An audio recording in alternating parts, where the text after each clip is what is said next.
Напоминаю, что у женщин имеется две половые хромосомы X и X, а у мужчин есть две половые хромосомы X и Y.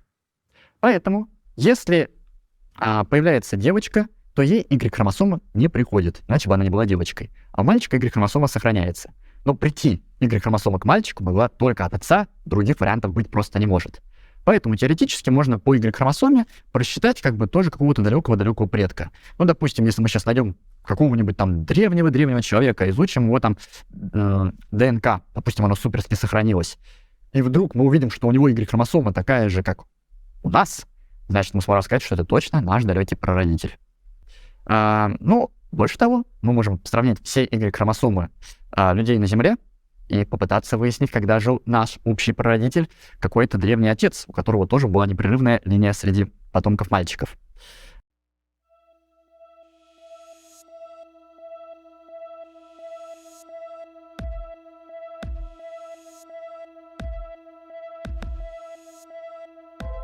В этногенезе многих народов мира до сих пор нет ясности.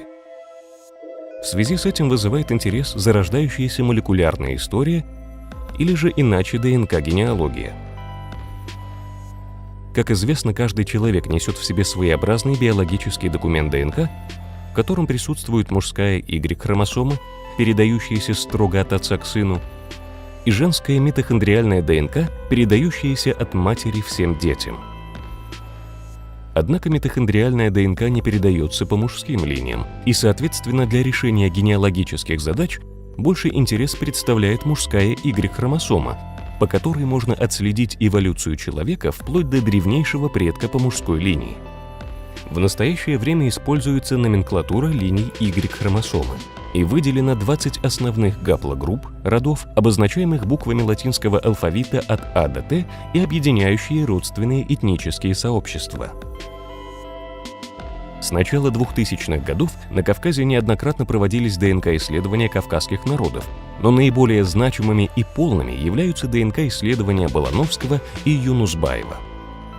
В частности, согласно исследованиям Балановского, установлено значительное преобладание у ингушей субклада J2A1B, гаплогруппы J2 – 87,4%. Остальные проценты распределяются между гаплогруппами R1A1 – 3,5%, J1 – 2,8%, L3 – 2,8%, J2A – 1,4%, G2A1 – 1,4%. Гаплогруппа J2 зародилась более 30 тысяч лет назад на Ближнем Востоке и затем распространилась на Балканы и район Средиземноморья. Представители гаплогруппы J2, вероятно, составляли значительную часть населения мезолитических ближневосточных культур, связанных, по мнению многих исследователей, с изобретением земледелия и скотоводства. С наиболее высокой частотой среди народов мира встречается у ингушей 89% и чеченцев 56%.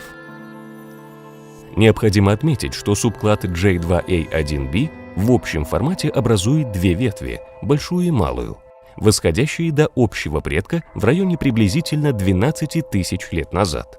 Так называемая большая ветвь субклада J2A1B, состоящая из двух родительских подветвей, и отмечена ниже на схеме синим и фиолетовым цветами и формируется из представителей различных ингушских и чеченских тейпов со своеобразной генетической меткой, характерным значением маркера DYS390-23, 35% ингушей и 32% чеченцев, и галгаевско-шатойской подветвью с характерными значениями маркера, которая отмечена ниже на схеме красным цветом и в процентном соотношении составляет примерно 60% от числа всех ингушских гаплотипов J2A1B и около 55% от всего числа ингушских и 10% от всего числа чеченских родов.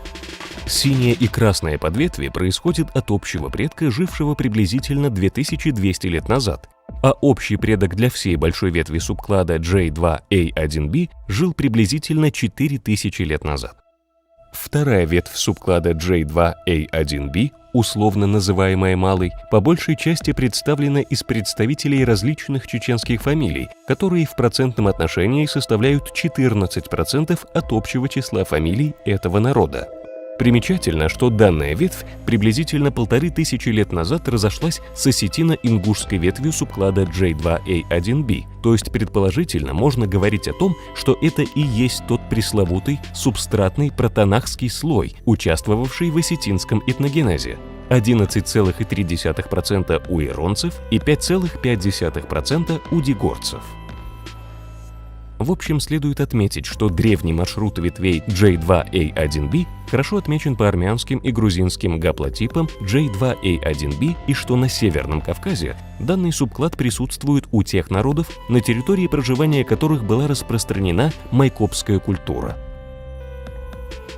Данные ветви охватывают и адыго-абхазские народы. Абхазы 8,6%, черкесы 11%, кабардинцы 3,5%, адыгейцы 3,2%, абазины 1% по исследованиям Юнусбаева, карачаевцев и балкарцев, карачаевцы 5,8%, балкарцы 9,6% по исследованиям Юнусбаева, дагестанские народы, андийцы 14%, кумыки 8% по исследованиям Юнусбаева, аварцы 1%, даргинцы 1% по исследованиям Балановского, которые, к сожалению, на данный момент слабо изучены. В наших следующих видео вы узнаете историю остальных ингушских гаплогрупп. Вы также можете узнать гаплогруппу своего рода и выявить близкородственные гаплогруппы как среди ингушей и других кавказцев, так и среди других народов мира, пройдя тест на ресурсе Family Tree DNA. Администраторы ингушского ДНК-проекта надеются на активное участие всех неравнодушных к истории своего тейпа и народа и настроены на плодотворное сотрудничество с ингушскими историками, археологами и лингвистами и уверены, что результаты ДНК-исследований им окажут большую помощь в научной деятельности.